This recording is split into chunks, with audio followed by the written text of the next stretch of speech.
सुरखरू होकर जा रहे हैं, 2-3 माह में वापस आएंगे। मुराद अली शाह का सिंध असम्बली से विदाई खिताब में कहना था कि तरक्की का सफ़र दोबारा शुरू करेंगे।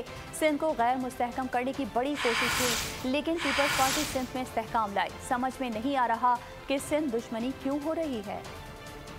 इस असम्बली का जो 2018 में इलेक्ट हुई थी, उसका आखिरी दिन है। यहाँ से जब फारिग होंगे तो मैं गवर्नर साहब की दरख्वास्त करूँगा कि असम्बली को डिसॉल्व कर दिया जाए। और मैं सबको मुबारकबाद देता हूँ कि खैर और आफियत से ये 5 साल मुकम्मल हुए।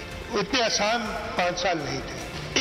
किस तरीके से इस असम्बली को, इस हुकूमत को चलने से रोका गया। मकसद क्या था कि सूबा सिंध को डिस्टेबलाइज करना है। एक तरफ ये जो मैन मेड साजिशें थी पीपल्स पार्टी के खिलाफ, ये हुई।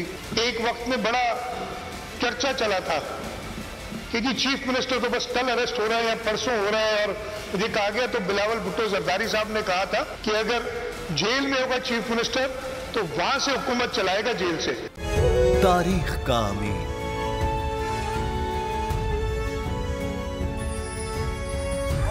आजादी की अलामत,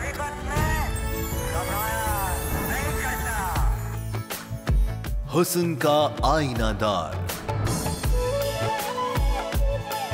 फिक्र व नजरिए की अक्कास,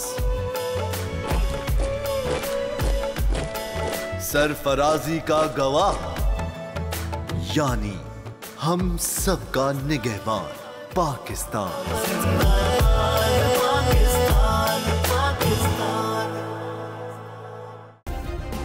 सब्सक्राइब करें और बेल दबाएं ताकि कोई खबर रह न जाए।